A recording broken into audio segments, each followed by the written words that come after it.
Okay, we're in the book of Judges. Judges is a tough book.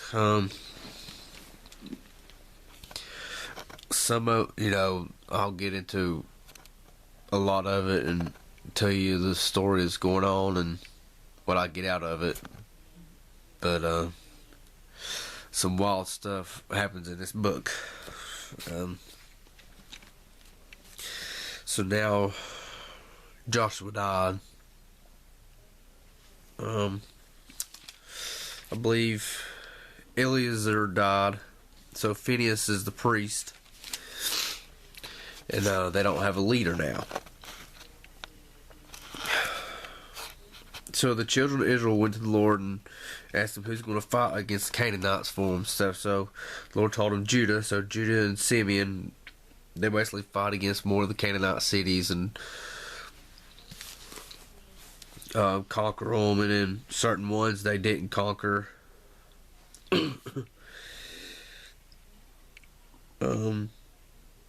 But then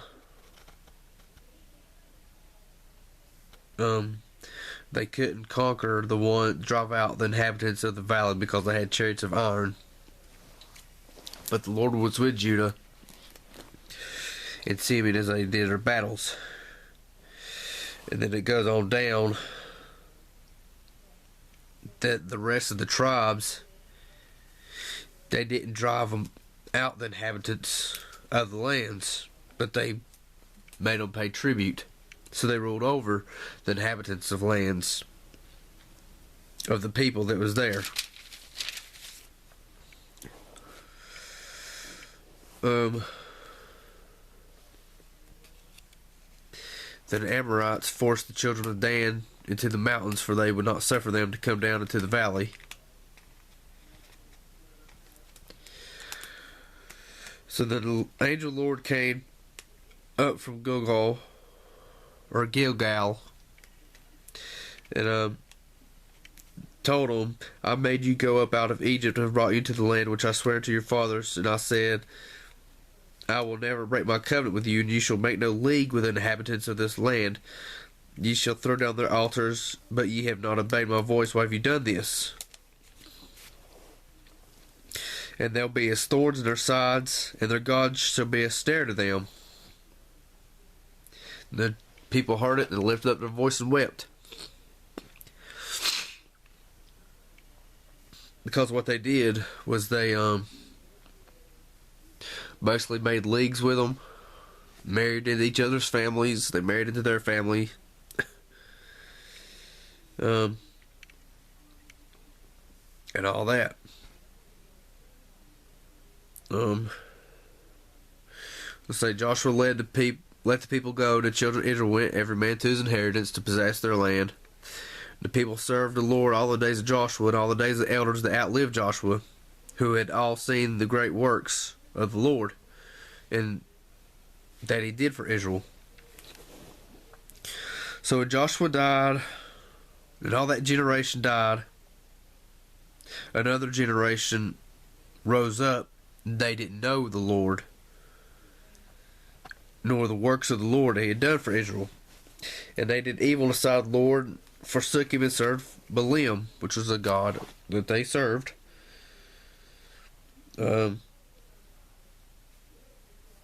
god, of the Canaanites and all that.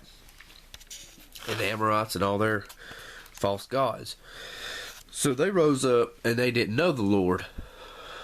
And I thought that they were supposed to teach their children and talk to them and tell them the things of the Lord. They had up memorials and statutes and stuff of what the Lord did and the law and stuff. And they're still priests. So how come the generation rise up and they didn't know the Lord? So they served other gods, and the Lord's anger was hot against Israel. And he delivered them to the hands of the spoilers that spoiled them, and he sold them into the hands of the enemies round about them, that they could no longer stand before their enemies. Wherever they went, the hand of the Lord was against them. Nevertheless, the Lord raised up judges to deliver them from the hands of those that spoiled them. And they would not hearken to their judges, but went whoring after other gods, and bowed themselves down before them, and quickly turned out of the way from which their fathers walked in.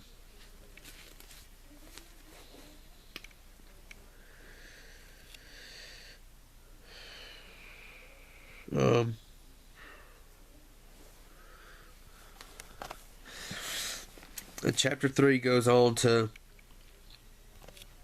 he left the nations to prove Israel.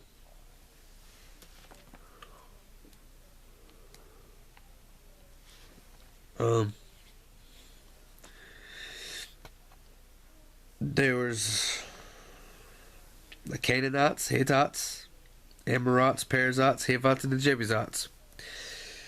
And they took their daughters to be their wives and gave their daughters to their sons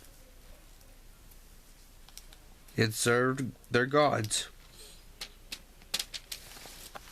So they made a league with them, and God told them not to make a league with them. Told them to destroy them. So they served their God, and the Lord's anger was kindled against them. So then Mesopotamia overtook them, and they served him for 8 years. They was in bondage, I guess. And the children of Israel cried to the Lord. The Lord raised up a deliverer to the children who delivered them.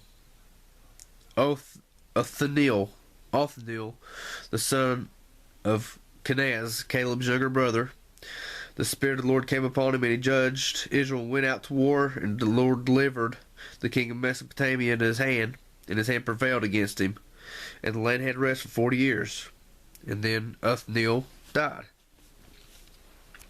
So he led them. The Lord put a spirit in someone to lead them and to deliver them. Then they did evil again in the sight of the Lord. And then the children of Ammon and Amalek went and smote Israel and possessed the city of palm trees. They served them, Eglon, the king of Moab, for 18 years. Then they cried again. He raised up another deliverer, Ehud, the son of Gera, a Benjamite, a man left-handed. So he made a dagger with 2 edges.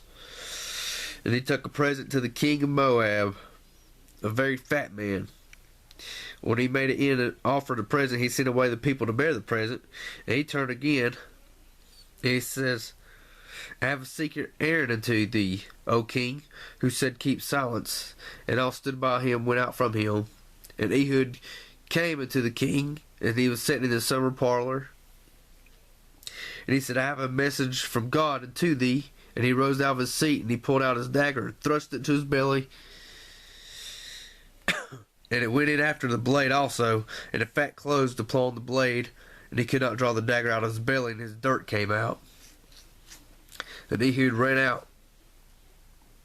And people didn't know that the king had died, and they came and saw that he died. And then the tribe of Ephraim came out from them, and then they had war. And they slew Moab, about 10,000 men. And then they had rest for 80 years.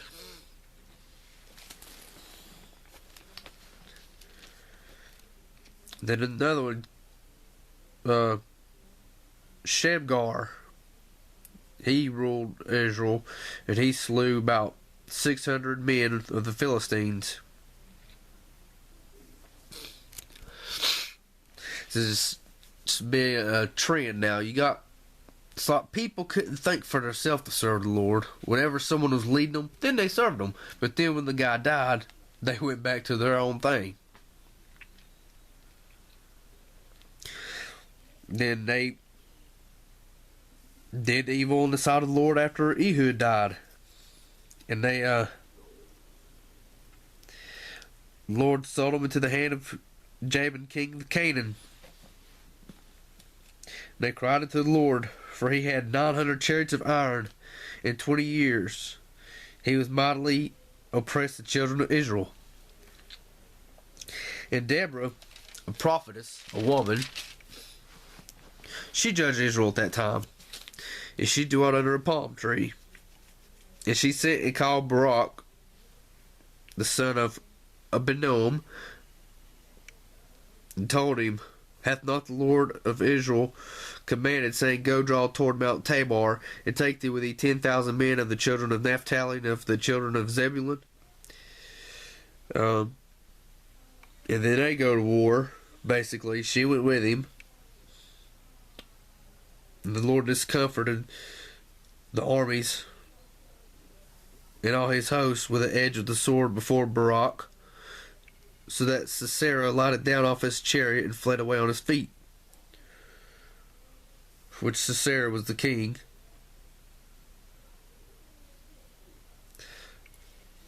And he pursued after him. He fell upon the edge of the sword, and there was not a man left. But the king Sisera fled away on his feet to the tent of Jael, the wife of Heber, the Kenite. Because what happened in this war, the Kenites are of Moses' father-in-law's tribe, of his household.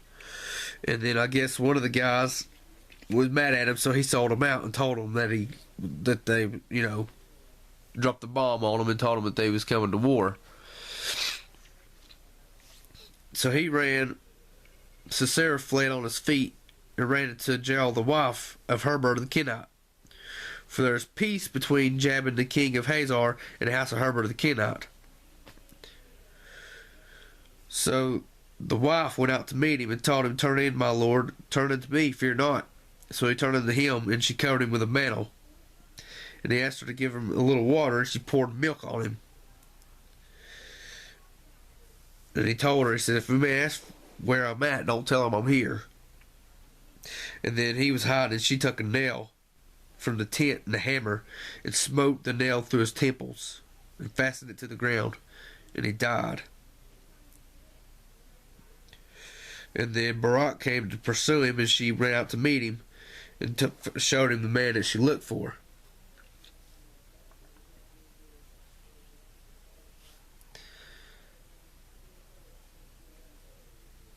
So Israel prospered until the Jabin, the king of Canaan, was destroyed. So I guess Sisera was one of his captains or something. Chapter 5 is the Song of Deborah, which her singing about the praise of God delivering Israel.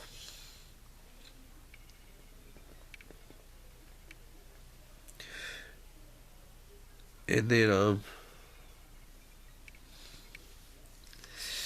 so after all this, they had rest for 40 years. Then the children of Israel did evil in the sight of the Lord again.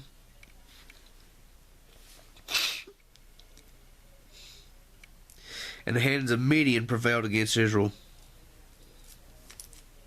And that made Israel had to make dens in the mountains and the caves for strongholds. And then they came and destroyed the increase of the earth, left no substance, no sheep, nor ox, nor ass. For they came up with their cattle and their tents, came as grasshoppers for multitudes. Both they and their camels were without number, and they entered into the land to destroy it. Israel was greatly impoverished, and they cried unto the Lord. And the Lord sent a prophet unto the children of Israel, which said to them, I brought you up from Egypt, and brought you forth out of the house of bondage, and delivered you out of the hand of the Egyptians, and out of the hand of all oppressed you, and drave them from before you, and gave you their land. And he told them, Fear not the gods of the Amorites, in whose land ye dwell, but ye have not obeyed my voice. So the prophet told them they didn't obey his voice. The Lord's voice, they turned from him. See, they get in a mess, and they... Lord, what did I hit? Oh. There we go. They get in a mess, and they cry to him. And then, when everything's alright, they turn from him. That sounds like a lot of us. But there came an angel set under an oak. And there was a man there, Gideon, The angel told him, "The Lord's with you, you thou mighty man of valor." And Gideon told him, "If the Lord's with us, why has this befallen us? Where be all the miracles that our fathers told us of?" So that makes me wonder right there, how can a generation rise up that didn't know the Lord if he's asked them where's the miracle that their fathers told us of? So maybe they did tell them. Maybe they did know about him. They just didn't have a relationship with him.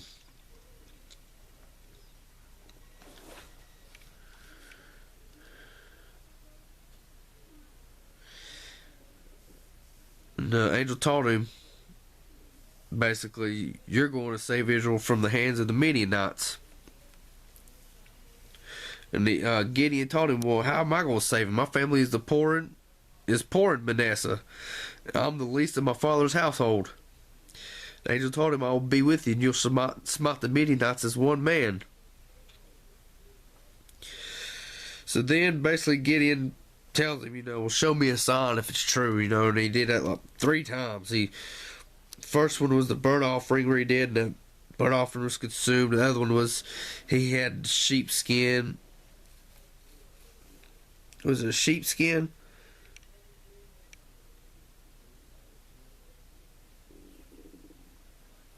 Wait, okay, that's afterward. Okay, so he basically does that, but the angel tells him to break down the altar of Baal and cast it down and cut the groves down. And the people woke up that he did it that night because they had killed him during the day. So the people woke up, the men saw it. They said, "Who did this?" And somebody told them Gideon, the son of Joash, had done this. And they went to him and he stood against him and wanted his son because he cut down their altar and broke their altar down. And basically Joash told him, "Will you plead for Baal? Will ye save him? He that plead for him, let him be put to death." And basically what he was telling them, if he be God, let him plead for himself, because we'll have to cast his altar down. Because if you think about that, like the Ark of the Covenant and all that, if they touch it, they would die. So if Baal was real, he would avenge for his altar being cut down. So the Spirit of the Lord came upon Gideon, and he blew a trumpet. He sent messengers throughout Manasseh, who gathered themselves together. And then Gideon said unto God, "If thou wilt save Israel by my hand, as you said, I'll put a fleece of wool on the floor. If the dew be on the fleece, and it be dry upon all the earth beside it, then I'll know you'll save Israel by my hand." So that happened. And then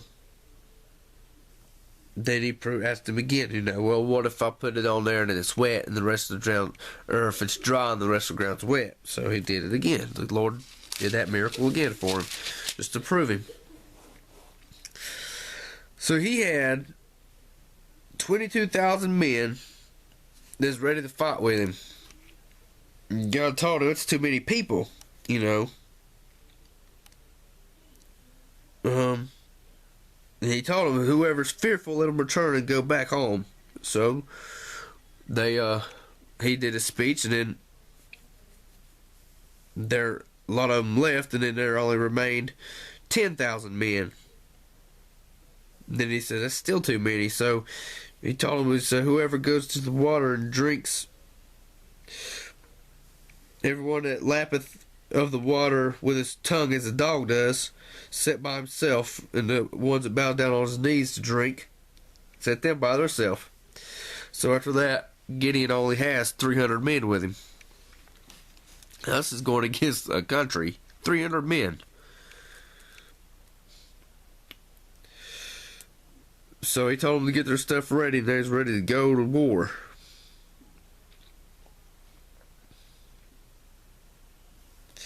So then they was down by the fire, and a man had a dream, and he told his fellows, and they interpreted it, and basically saying Gideon was going to deliver them, or God was going to deliver, Gideon.